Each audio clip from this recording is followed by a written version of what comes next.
Paano mo ipaglalaban ang isang bagay na wala sa'yo? Hindi mo kilala ang katotohanan. Lalo na ang demokrasya. Di ba? Walang demokrasya sa inyo. Imagine, panahon ng tatay mo, administrasyon, yung ayaw magpatusok, gustong i-deploy yung mga pulis, pupuntan daw yung mga tao sa mga bahay para tusukin ng bakulam. O di ba? Ganon yung nangyari. Kahit doon sa Davao, ganon yung kanyang policy nung mayor siya. You see, wala nang karapatan sa katawan yung mga tao. Tapos, walang freedom of choice. Pagkatapos, sasabihin mo, ipaglaban yung demokrasya. Walang demokrasya sa inyo po. Ang demokrasya sa inyo, pag convenient sa inyo, pag pabor sa inyo, demokrasya.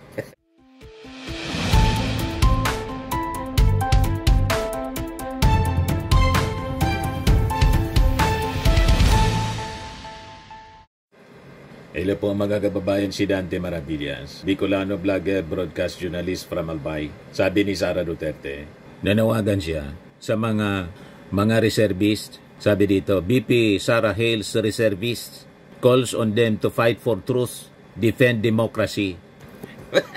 Galing talaga sa inyo ang mga salitang yan. Paano naman maniwala yung ating mga mamamayan Filipino, pati yung mga reservists, maniwala po sa inyo, sa inyong panawagan to fight for truth, na wala man po kaming makita sa inyong katotohanan other than yung piatos.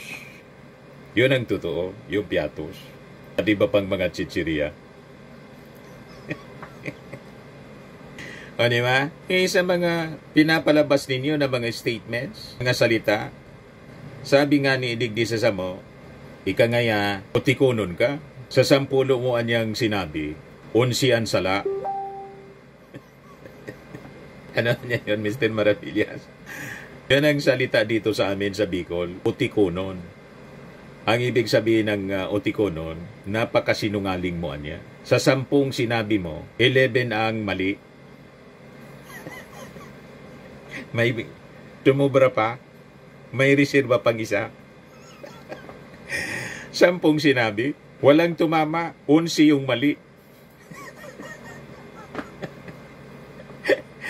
Ganon mga kababayan si Sara Duterte. Pati sinabi pa lang niya na may kinontrata na daw siya, may kausap na siya, na ipapatay yung ating Pangulo si Liza Marcos. Pagkatapos si Martin, after several months, wala niya akong sinabing ganyan. Ilan lang yan. Pagkatapos, sa'yo manggagaling talaga yung ganyang panawagan na BP Sara hails reservists, calls on them to fight for truth, defend democracy. Paano mo ipaglalaban ang isang bagay na wala sa'yo? Hindi mo kilala ang katotohanan. Lalo na ang demokrasya. Di ba? Walang demokrasya sa inyo. Imagine, panahon ng tatay mo, administrasyon, yung ayaw magpatusok, gustong i-deploy yung mga pulis, pupuntan daw yung mga tao sa mga bahay para tusukin ng bakulam. O diba? Ganon yung nangyari. Kahit doon sa Davao, ganon yung kanyang policy nung mayor siya. You see, wala nang karapatan sa katawan yung mga tao. Tapos, walang freedom of choice. Pagkatapos, sasabihin mo, ipaglaban yung demokrasya. Walang demokrasya sa inyo po. Ang demokrasya sa inyo, pag convenient sa inyo, pag pabor sa inyo, demokrasya. Pag hindi pabor, walang demokrasya. At yung truth ninyo, baliktad. Yung mali, tama. Yung tama, mali. You have your own truth. Hindi kinikilala ng mga tao kasi yung truth ninyo, true lies. O diba? Harap-harapan ng pagsisinungaling ang ginagawa po ninyo hanggang ngayon. Anyway, i-share ko po ito sa inyong balita dito sa Abogado News. So, sabi dito, Vice President Sara Duterte commended the members of the Armed Forces of the Philippines Reserve Force for commitment to serve the country even as they lead civilian lives. Sa kanyang mensahe for National Reservist Week, Duterte said, the decision to join the Reserve Force entails sacrifice and a sincere desire to help fellow Filipinos during emergencies, disasters, in crisis. Alam namin kung bakit may mga paminsa-minsahe kayo sa mga reservists para kunin yung loob at gatungan. Kasi Inappoint mo na yung sarili mo as designated survivor. Harap-harapan. O di ba? At gusto ninyong gatungan ang damdamin ng mga tao dito sa isyu ng korupsyon. Kayo mismo, allergic sa accountability, kaya walang maniwala sa inyong mga pinagsasabi. Ang totoong lumalaban sa korupsyon, yung ating Pangulong Bongbong. Sabi niya dito, she also reminded them of the duty to fight for truth in democracy. Wala man kayong moral authority, moral ascendancy to speak about truth na punong-puno ng lies ang lumalabas sa inyong mga bibig. Sa inyong bibig pala. Hindi mga bibig. Isa man lang pala yung bibig. Di ba? Sabi niya, bilang isang reservist, umaasa ako na lagi nating tatandaan, kailangan nating manguna para ipaglaban ang tama at katotohanan sa ating paglilingkod sa bansa. Ano naman yung tama na pinaglalaban ninyo? Walang tama kaya pinaglalaban. Pinaglalaban ninyo yung tatay ninyo mali. At sa kakadaldal ninyo tungkol sa inyong tatay, nadiin tuloy. Nadiin mga kababayan si Digong dahil sa kakadaldal ni Sara. Ayan yung mga sinabi niya, nagamit ng prosecution. Sabi dito sa report ng Inquirer, Vice President Sara Duterte's remark may have put his father's bid for an interim release from the ICC in danger after the office of the prosecutor has opposed anew former President Rodrigo Duterte's bid for temporary freedom. ICC prosecutor Sara Duterte's kidnap claim hurts father's release bid. Diba? Masama yung sobrang daldal. Pati si Kitty, mga kababayan. Kaya umina yung defense ni Kaufman. Nabuking yung defense ni Kaufman na hindi man totoo.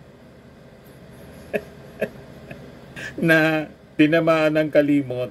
Amnesia si Digong. Yan mga kababayan. Sabi kasi ni Kaufman, with his impaired memory and concomitant inability to retain new information, or to recall events, places, timing, or even members of his close family and defense team, Mr. Duterte is unable to fully understand the nature and implications of the proceedings conducted against him, sabi ni Kaufman. Sabi po ni Sara, President is still alive. Ang malala, yung sinabi ni, ni Kitty, sabi ni Kitty, he is alive and well. No reason to worry. Alive and well. Tapos sasabihin mga kababayan ni malala ng kalagayan daw ni Digong. Tinamaan daw ng kalimot, ng amnesia. And cannot stand trial. Sabi ng prosecution, hindi niya kami naniniwala sa sinasabi ng abogado. Kailangan na niya isang medical professional ang mag-certify. Hindi yung nagsasabi lang, yung abogado. O, di ba? Kasi malinaw. Nothing to worry. Itong sinasabi ni, no reason to worry, sabi ni Kitty. Kausap niya yung tatay niya. Kontra naman po sa sinasabi ni, na hindi na daw makarecall ng mga events. Sa pag-ganon, di malamang hindi na rin kilala si Kitty at si Sara. Mga events nga, kasama yung mga anak sa mga events na nangyari sa buhay niya na nagkaanak siya. Pag hindi na nakilala, yun ang sigurado na tinamaan ng amnesia. Sa malinaw na drama. At ang nagsasabi lang, yung abogado. Kaya, paniwala ng mga mamamayan po, pati si Atty. Kaufman, nawaan na ng kasinungalingan ng mga Duterte. Pagkatapos si Sara, sasabihin niya rito, ipaglaban daw yung katotohanan. Wala pong katotohanan na nakikita ang bayang mamamayang Pilipino sa inyo. Lahat kasinungalingan, pati yung defense. Kapag defense sa inyong tatay, walang makitang totoo sa mga argumento. O di ba? Laging duda yung mga tao. Kasi po, sinanay ninyo ang mga tao na baliktad lagi yung sinasabi ninyo. Hindi, wala nang maniwala. Other than, siyempre, mga supporters ninyong bulag. Blind supporters. Ipaglaban daw yung tama at katotohanan sa ating paglilingkod sa bansa. Protektahan natin ang ating demokrasya at isulong ang ating mga karapatan. She also urged them to serve as inspiration to the youth by being good examples of love for country and dedication to the welfare of Filipinos. Good example. Kayo mismo ang number 1 na hindi masasabing good example sa ating mga mamamayan. Bibig lang po ninyo kapag bumuka, punong-puno ng kasamaan, pagmumura. Ito ba yung good example na sinasabi mo? I did not make an assassination threat to the president. Sila lang nagsasabi niyan. Sila lang nagsasabi may assassination. Ipaglaban daw katotohanan. Assassin, my gunman. Next, would you not say that. Huwag kang mag-alala, ma'am, sa security ko. Kasi may kinausap na ako na tao. Sinabi ko sa kanya, kapag pinatay ako, patayin mo si BBM, si Lisa Araneta, at si Martin Romales. No joke. No joke. Nagbilin na ako, ma'am. Pag namatay ako, sabi ko, huwag ka tumigil hanggang hindi mo mapatay sila. And then he said yes. Yan ba ang nagsasabi ng katotohanan? Yan ba ang good example? Gawin mo muna sa sarili mo. You cannot give what you do not have.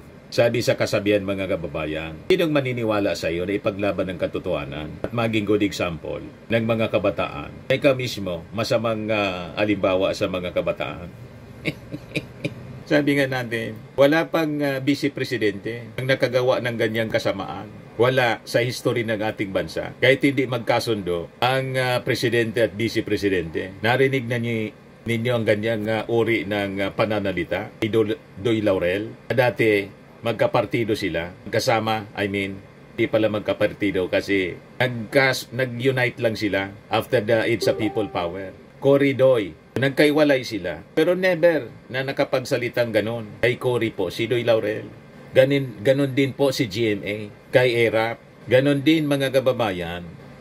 Si ERAP kay Ramos, Vice President si ERAP . Ganon din si Noli Di Castro kay GMA. Never nagbitaw ng ganyan po. Panahon ni Pinoy, sinong Vice President niya si Binay. Wala kang marinig na ganong uri ng salita. At si Leni Robredo, naringgan ninyo ng pagbabanta, open threat laban sa Pangulo, kay Digong. Wala kang marinig na gano'n. Si Sara Duterte lang ang nakagawa ng gano'n. Pero naringgan ninyo ng masamang salita yung ating Pangulong Bongbong. Laban kay Sara, never. Kahit na po si Martin Romualdez, ang pinakang mabigat ng binitawan ng ating Pangulo laban kay Sara, nang magbanta siya, ito anyay aking papalagan. Ganun lang po. At nang impeach si Sara, di pa sinuport ng ating Pangulo ng impeachment. Nakita ninyo? Sumobra si Sara Duterte. So hindi siya magandang halimbawa para sa ating mga mamamayang Pilipino, lalo na sa kabataan. So ano yung moral authority niya to speak at sabihin niya maging magandang halimbawa sa mga kabataan? Siya mismo hindi magandang halimbawa. Ito pa, gusto ko tanggalin yung ulo niya.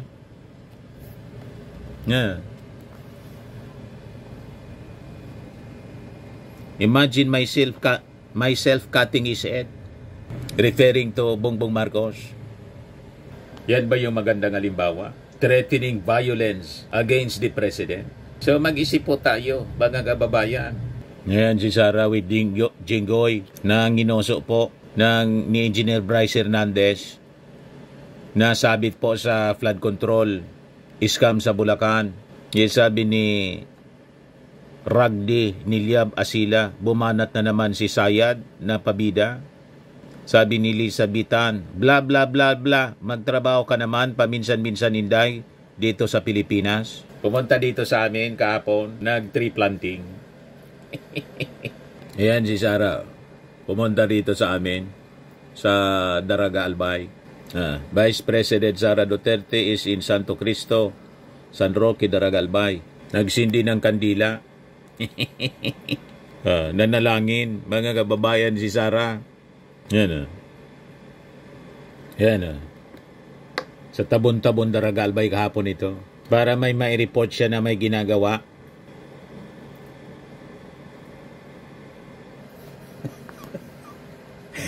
Kasi lagi pong binabatikos na sige lang ang pasyal-pasyal sa iba-ibang bansa, mga kababayan, para sa maisog, para may mai-report din harap kasi siya sa pag-defend ng budget sa Tuesday yata. May masabi na ito niya yung pinagkakagastusan ng Office of the Vice President. Yan o. Ang seedlings niyan galing sa local government ng Daraga. So malamang wala mang gastos dyan si Sara. Presence lang niya.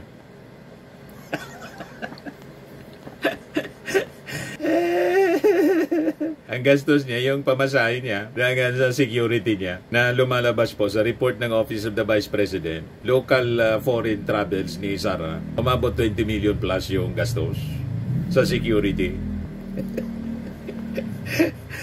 You see, magandang halimbawa yan. Ito yung mga pananim, galing to sa local government ng Daraga, Municipal Environment and Natural Resources Office.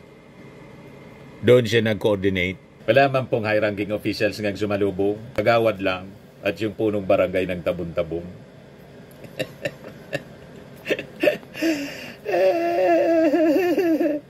Sa mga naghanap ng malinis and spacious fitness gym, pumunta lang po kayo sa aming Colossal Fitness Gym. We also offer Grab Car Rental with our brand new 2023 model ng Toyota Innova. We also accept booking for those who are planning to travel via PAL, Cebu Pacific, and other airline companies, local and international, and bills payment for Meralco Bills, PLDT, Aleco Bills, etc. Ang Colossal Fitness Gym is located at 3rd floor Security Bank Building, Landco Business Park, Legazpi City, Albay. For inquiries, look for Chilon Maravillas, contact number 0966-802-0949. Yan yung aming Innova. Lagi na pong matao sa amin. Pati mga foreigners po, tingnan ninyo, mga British tourists sila. Ang lalaki ng katawan na, mga kababayan, nag-gym sa amin. Ito naman po, Indian National. Ito mga mga European sila. Ito naman yung bago naming product na binibenta online, iGlow Serum. Whitening po siya galing sa South Korea. Tingnan ninyo yung epekto sa aking anak na architect entrepreneur, Riz Maravillas. For inquiries, look for Riz Maravillas on FB. Ito naman po, Firmax Firming and Lifting Cream. Pinapahid po sa mga pulses and affected area. Mainam po ito sa mga pains at paninigas ng mga kaso-kasuan. Ito po, Automax Radiant Serum. Sa mukha naman yung application. Anti-aging po siya. You will look 10 years younger than your age. Ito naman po yung bagong product naming binibenta online. I am Worldwide Amazing Pure Organic Barley Powder Drink Mix from Australia. Endorsed by cancer survivor, celebrity actress na si Maritone Fernandez. Yan pa po yung iba pang mga celebrity endorsers ng barley. Sa mga inquiries ninyo, dumiretso na lang kayo sa aming Facebook Messenger, Riz Maravillas at Dante Maravillas po. Sa mga mahilig naman po sa imported bags and wallets, dumiretso na lang kayo kay Ma'am Eileen Rosales, Eileen Closet. Nakabase siya po sa Amerika.